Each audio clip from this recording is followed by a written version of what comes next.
My name is Asinike Fashino. Welcome back to my channel. I'm a fashion entrepreneur and business owner, and today I'll be talking about fashion design. Oh, I'm sorry, fashion freelancing. Yes. So, please, I have an announcement to make. If you're new to my channel, please be sure to subscribe. If you've been here before, welcome back, and thank you for being here. I also have a bonus for you that I'd love to share. And yeah, it's something that will be of help to your freelance journey and will help you get started.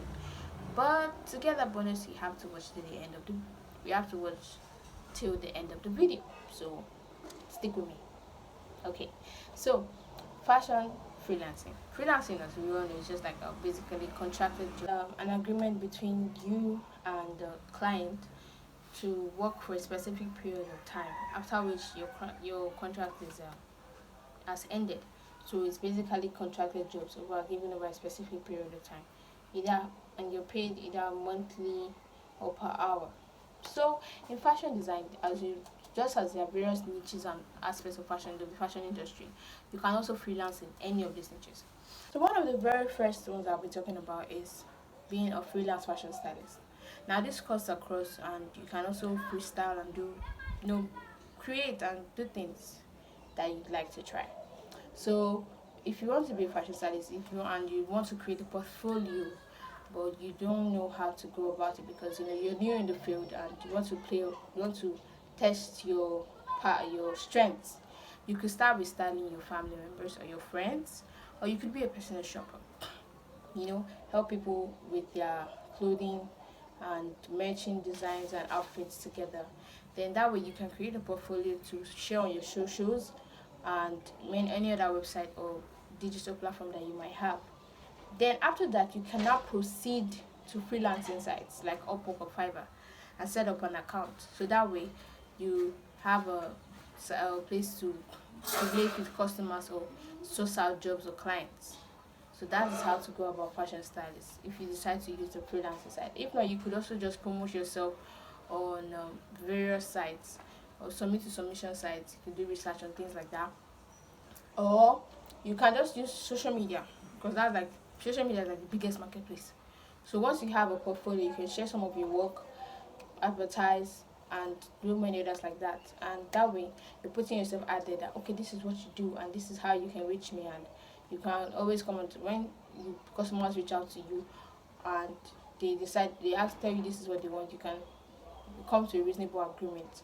You could also decide to do a background study of people who are already fashion stylists. This helps because you're able to know what works and what you should model after. So these are things that can help you in the right direction. Now, the second one I'll be talking about is pattern design. Now, pattern drafting is an aspect of fashion design that a lot of people run away from.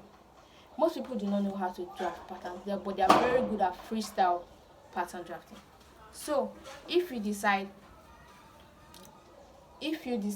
to start become a pattern designer, you have to have excellent drawing skills. You need to be able to have at least the basic knowledge of sewing, and things like that.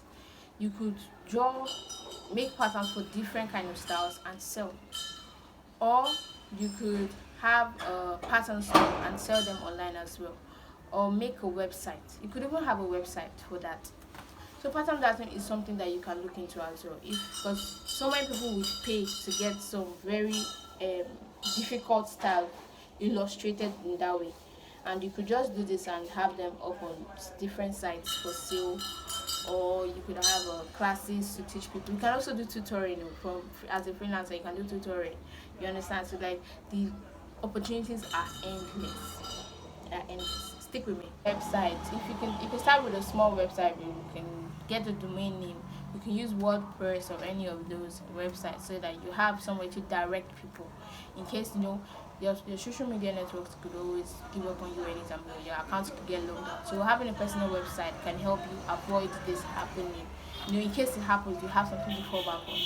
So having a personal website is also very important.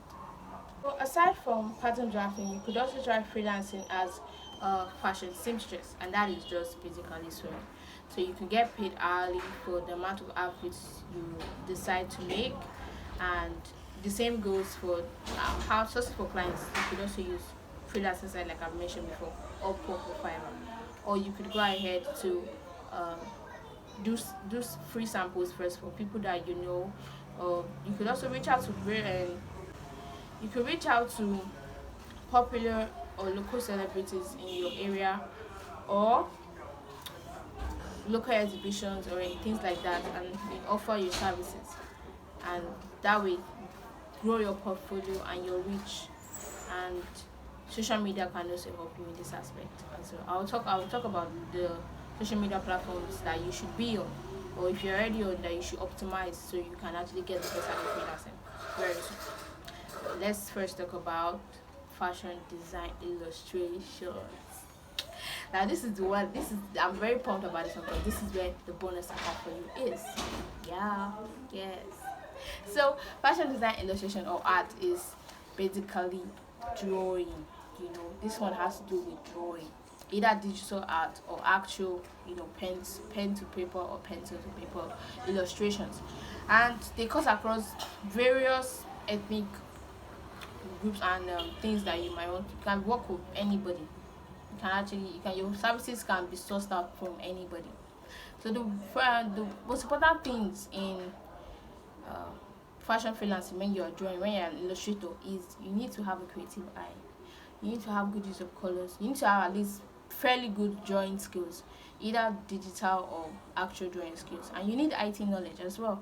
So once you have all these things in place and good customer rapport, which cuts across any business field in any way, you are already on the right track to becoming a very good fashion illustrator.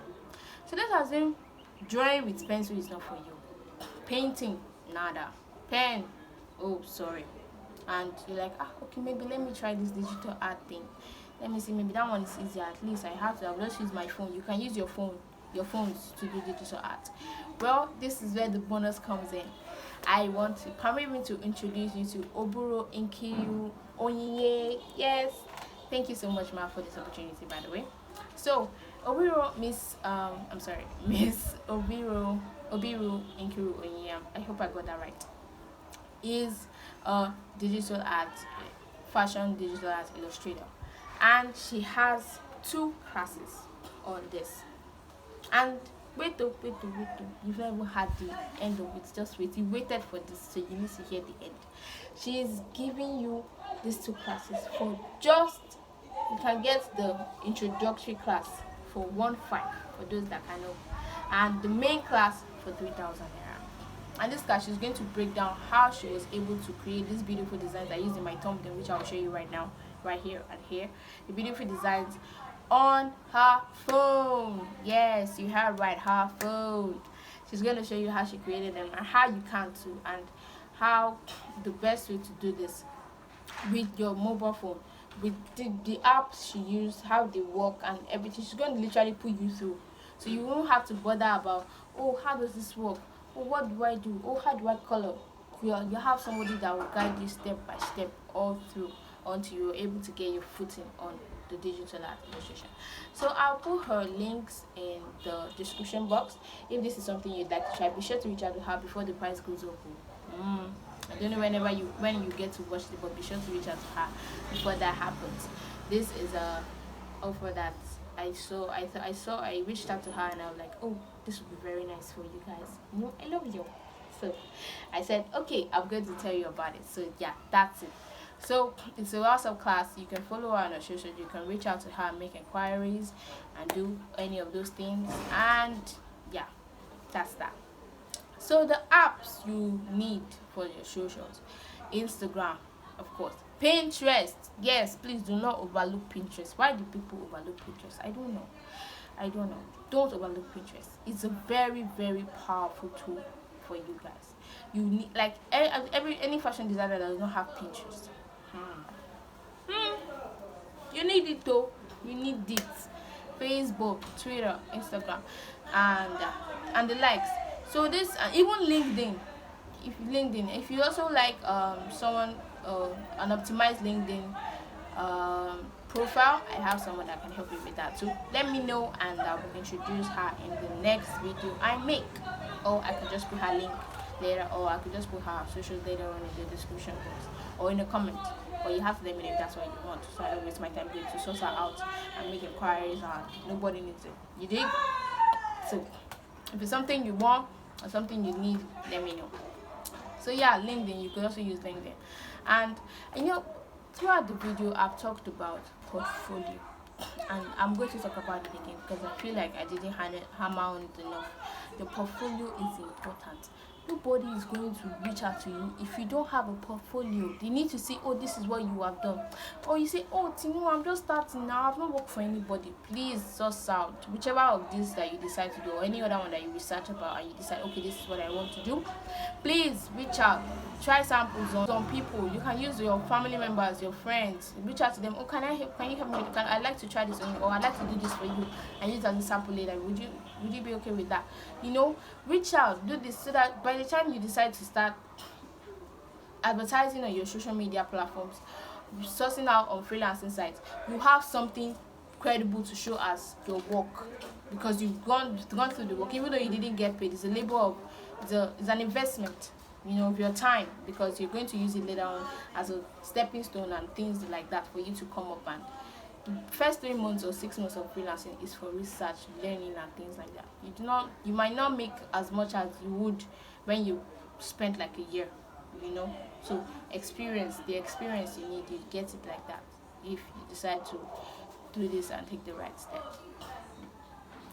So thank you so much for watching. I hope you enjoyed this video, and I feel like I'm forgetting something, but I don't know what it is.